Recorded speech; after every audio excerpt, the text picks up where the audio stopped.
what we're doing today is reviewing basic algebra with complex numbers. Okay?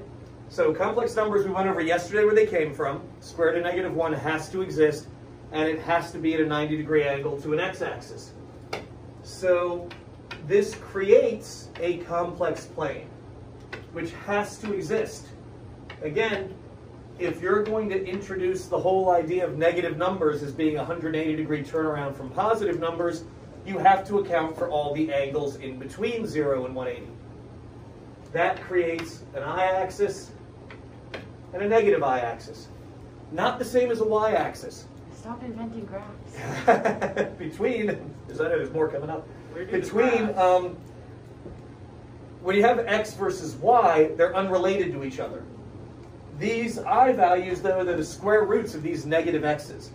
Makes it a little bit different in terms of how you think about it. But some things are the same.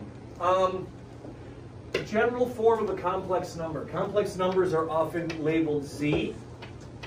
And the correct standard form to write them in is the real component and what is still sometimes called the imaginary or complex component. So this is simplest form. This is the way you write your answers, okay? If you don't, sorry, 3 plus 4i. This is the part that's very similar to graphing on the xy coordinate plane. 3 plus 4i is 3 units on the x-axis plus 4 units on the y-axis. And again, this is a single complex number. It is never correct to write this 3 comma 4 on the complex plane. X and y normally have nothing to do with each other in regular algebra graphing, Cartesian graphing, but 3 plus 4i is a single complex number that's graphed in a very similar way. This, by the way, is also called a rectangular coordinate system. This is a complex rectangular coordinate system because you can picture the points being at the vertex of a rectangle. That all makes sense / sound familiar? Yeah. Okay, you guys have seen a complex plane before, I hope. B, -1 minus 2i. All right, let's see. -1 on the x, minus 2 on the I. That's going to be down here. Not all numbers are obligated to have a real and a complex component. Z equals -3 is still a complex number. It is Z equals -3 plus 0i. And that number lives right here on the negative x-axis. You also don't have to have, yes? How do we know which plane we're in if it's Z equals -3? Oh, good question. Context, the fact that this chapter is about that, you don't. Actually, Z equals -3 is the exact same thing as just 3 on a single number, -3 on a single number line, or 0 comma -3 comma 0 on an xy plane, or 3 comma pi on a polar system. It's all the same thing, and it really depends on context. We're in a chapter where we care about the y-axis right now, so, but it's the exact same thing on all of those systems. This overlaps with the xy coordinate plane and the polar plane. Does it always overlap? Yeah, but you usually don't care about it. But if you may not remember this part, but some of your instructions in Algebra 1 and Algebra 2 said, you ever have to see find all real solutions, or sometimes you were supposed to write no real solutions to something? Yeah. That was your cue that you're only caring about this part and you're not caring about this part on that particular assignment. So the x-axis is sort of like the real axis and the y-axis is the imaginary axis. Yeah, exactly right. And when you combine them, but unlike, again, the only thing I can stress is, unlike 3 comma 4, if this was x and y, this is a single number. It is not a coordinate made up of 2 numbers. Isn't that crazy? It's weird. It's supposed to be weird. Last example here, you can have a complex number that doesn't have a real component. Z 0 minus 4i, and that would just live down here at negative 4 on the imaginary axis. We're not going to do much more than graph numbers on a complex plane. This class will not go as far to graphing complex functions on it. That gets hard and weird. So we'll stop with just the behavior of the numbers. We're not going to mix this with variables. You got lucky on that one. Bless you. Complex numbers have an absolute value. This should remind you of vectors a little bit. How do you find the absolute value of a complex number? Use the Pythagorean theorem on its components. So, well, there's no C, so is it the Pythagorean theorem? Good question. So, let's see. 3 plus 4i is 3 on the real axis, 4 on the imaginary axis, right? Yeah. The absolute value is the distance from the origin to that point. Oh, okay. That's what absolute value always is, right? Distance from a point to an origin. And it's pointing that way because it's the absolute value, so it can't be pointing the other way? It doesn't have direction like a vector. You can think of it as it, but so I'm not sure what you mean by pointing which way. Well, but, look, like absolute value is always positive, so it wouldn't be like... oh yeah, this will always be positive as well. Good point. Yeah, this will always be positive, but it's always the positive distance from your complex point to the origin. Okay. And sometimes you don't have to do much math to define that. For example, the absolute value of negative 4i is 4, because you're 4 from the origin. And the Pythagorean theorem would bear that out. But, so yeah, by the way, if you're at 3 plus 4i, what is your distance from the origin? 5. Pythagorean triples still work in the complex plane. All right? And just like how sometimes you get Pythagorean triples and sometimes you don't, the absolute value of z when z is negative 1 minus 2i is negative 1 squared plus negative 2 squared square root of 5, right? Correct? So basically, the absolute value of z is c. Yeah, see, it's the magnitude of a vector. No, we're going to stop right there. Everything's a vector, Kenny. Accept it. Your life gets easier. Your face is a vector. Okay, and stop. Now, got some questions up here. Do these questions look fair? Asking you to raise I to the 53rd power? Yes, Yes. actually. Why would that be fair? Because the thing was like the thing with the square root turns like into the negative ones as the negative I. Hold that thought. Skylar's got the right thought. Okay, so I is the square root of negative 1. What does that make I squared? Negative one. Negative 1. Cool. What's I cubed? Negative I. Ooh, negative I. Because I could rewrite I cubed as I squared times I, correct? Yes. All right, and if I squared is negative 1, I can rewrite it as negative 1 times I. It's negative I. What's I to the 4th? 1. 1. Because I can rewrite it as I squared times I squared, which is negative 1 times negative 1, which is 1. What do you think I to the 5th is? Negative 1. No, root I. negative 1. Root negative 1. It's I again. Boomerang. Because I can rewrite this as I to the 4th times I. If I to the 4th is 1, 1 times I is I. What's I to the 6th? Negative 1. Negative 1. Are you going to do this until we hit 53? Yes, Kenny.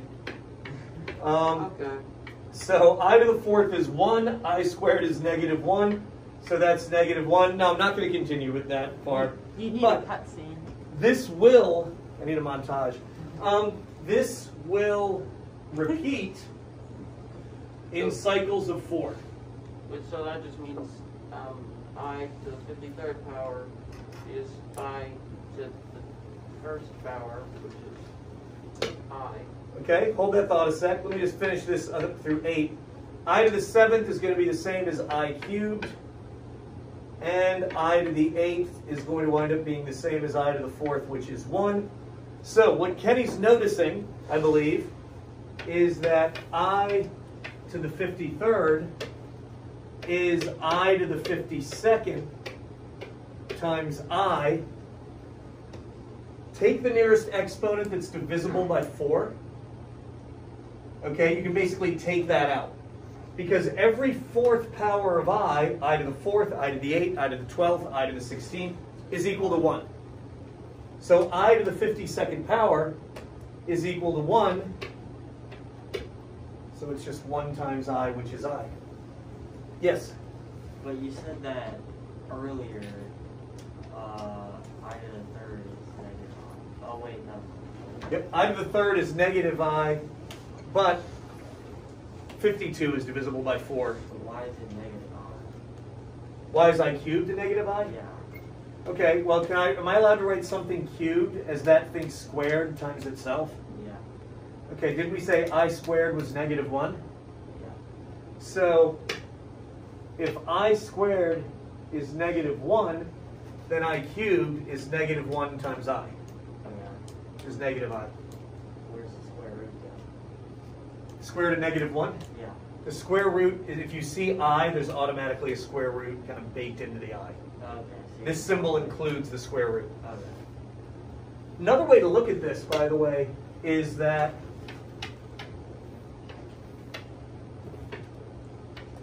I don't want to compare this too much to the unit circle because that doesn't always work, but right here, what's anything raised to the 0 power? 1. 1. Okay, so I to the 0 is right here in the complex plane. I to the 1st power is just the square root of negative 1 sitting up here on the I-axis, right? I squared is negative 1, which just exists, which is negative 1, which is just on the real axis.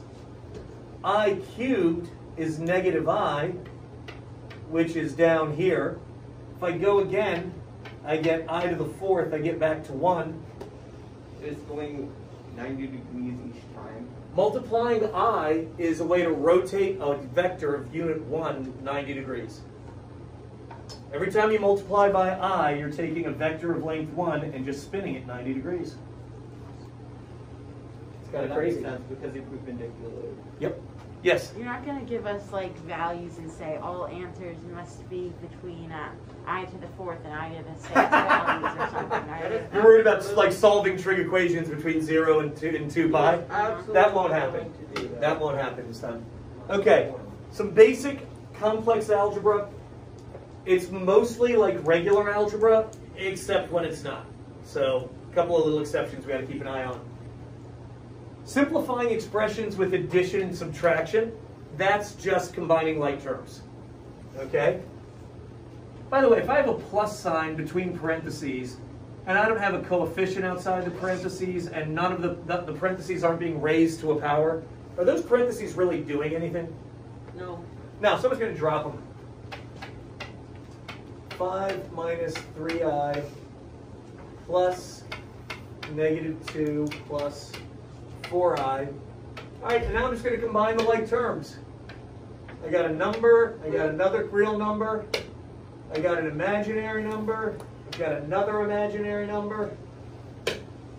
So 5 plus negative 2 is 3. Negative 3i plus 4i leaves me with 1 positive I. How'd I do? Combine the real parts, combine the imaginary parts, life is good. These first parentheses aren't doing anything on this second problem. This second parentheses have subtraction in front of them. Remember that Algebra 1 trick of pretending there's a 1 there? And then multiplying everything by negative 1? Megan looks like that was a revelation. That would make that minus 14 plus 6i. 10 minus 14 is negative 4. Minus 2i plus 6i is plus 4i, I think. Is it important that the imaginary numbers are always last, or can they be first? Standard form, got most of that code not to go with my nose. Standard form of a complex number is always a plus bi. Okay. It's not wrong to rearrange that order, just, well, mathematically it's not wrong. Just like mathematically, you're still correct if you don't simplify a fraction. What if it was b plus ai? Then you have confused which letter is commonly used for which. Well, yes, but then it's b plus artificial intelligence, or... I hate it when that happens, but all right, stop there. Okay, so z equals a plus bi. Yeah, that's considered simplest form, standard form. Okay. You might take this much off if you don't leave it in standard form, but not really. That's not the biggest thing to worry about. Multiplication. Multiplication of two complex numbers is just foiling, or the box method, with one little trick at the end. Oh, I know what you're going to do. I have no doubt that you do. So first, 2 times 7 is 14. Outer. 2 times negative 4i is minus 8i. Inner. Minus 3i times 7 is minus 21i. And last, minus 3i minus 4i is plus 12i squared. An eye for an eye. An eye for an eye. Kenny, what do you think is going to happen next? You're going to turn the 12's I squared into negative 12 because I squared equals negative 1. Very good. And then you're going to combine all the rest of the, like, did you just try to erase something with your... No, I didn't. I'm going to combine these two like Oh. terms in this step as well. Minus 21 minus 8 more is minus 29i. And as Kenny just noticed, since I squared is negative 1, I'm going to replace that I squared with a negative 1.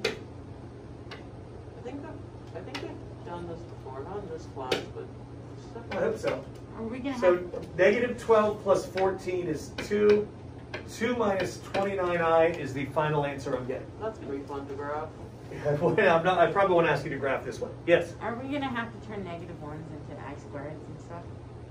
There's no like verifying identities with this. I mean, there is, but we're not doing it in this class. Okay, good. No, that could be clever. All right. Notice they don't say divide. They don't say divide. Complex division isn't really a thing. They say simplify. And there's a trick to this, okay? And if you think you know what the trick is, please don't say it. I need this to be clear for Wes at home. And let's see. I prefer to write it as a fraction. Now, Kenny thinks he saw this in another class. I'm wondering if that class got to the idea of the complex conjugate.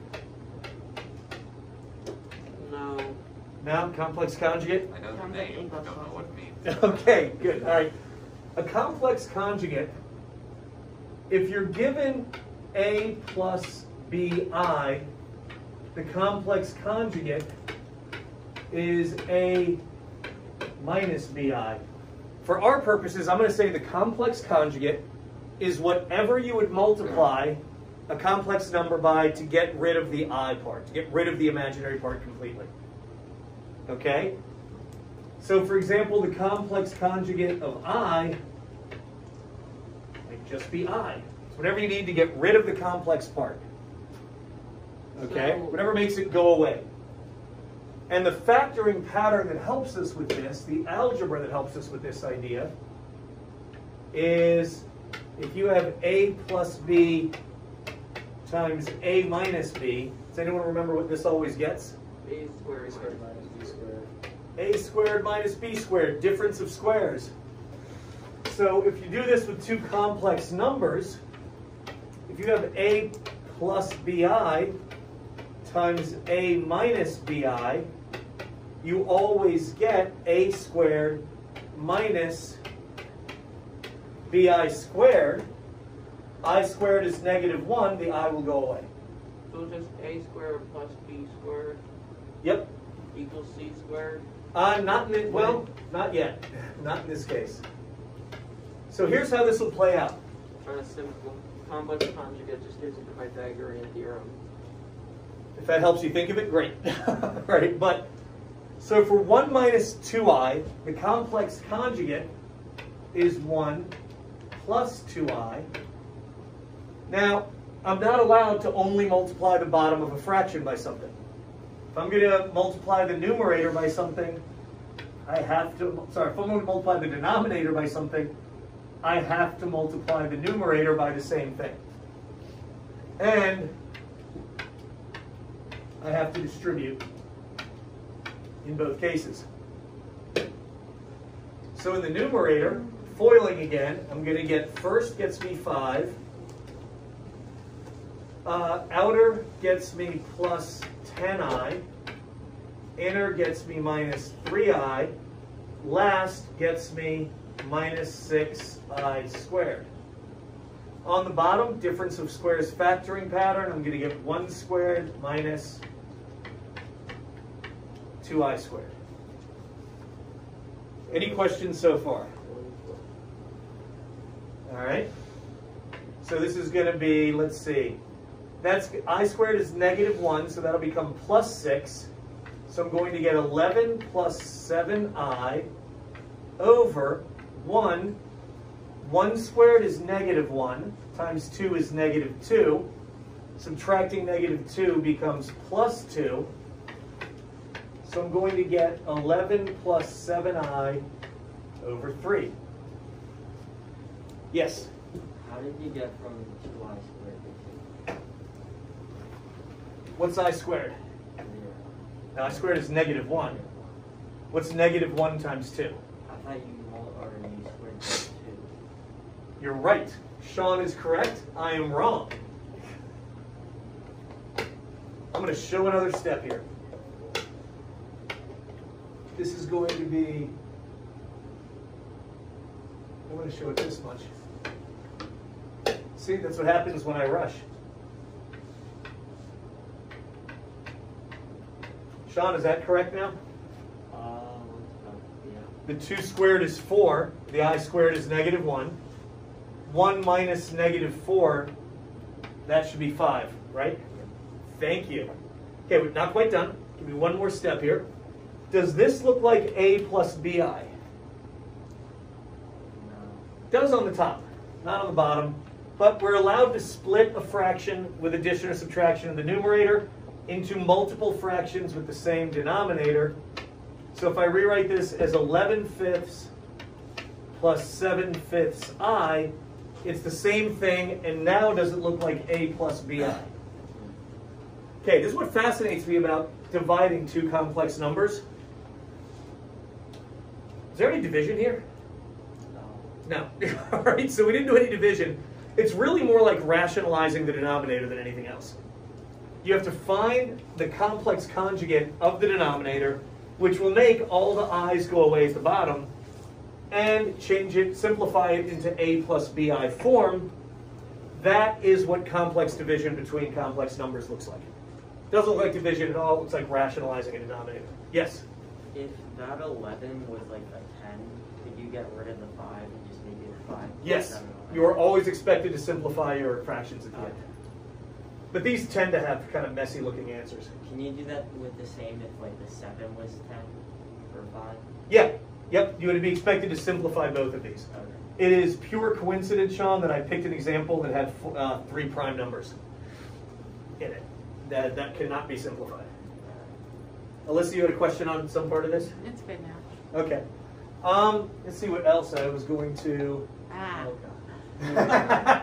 It looks intimidating. So this is just a slide to sum up all the operations. We're gonna have to do You were that. just Yeah, this is just combining like terms. It's literally what we just did. This is combining like terms for addition, for subtraction. This shows how the foiling will play out. And yeah, this shows how finding the complex conjugate will always play out. I prefer to show steps, especially on the last one. I think that's it. That's one example of each. So that should be enough to get you started. You know we're going to combine this with polar coordinates again. So we're going to do polar complex, but we can start Doesn't that. it give me vectors also? Not yet, not with this unit, but later on it will. Okay, we're going to stop this one here for the recording. Thank you very much.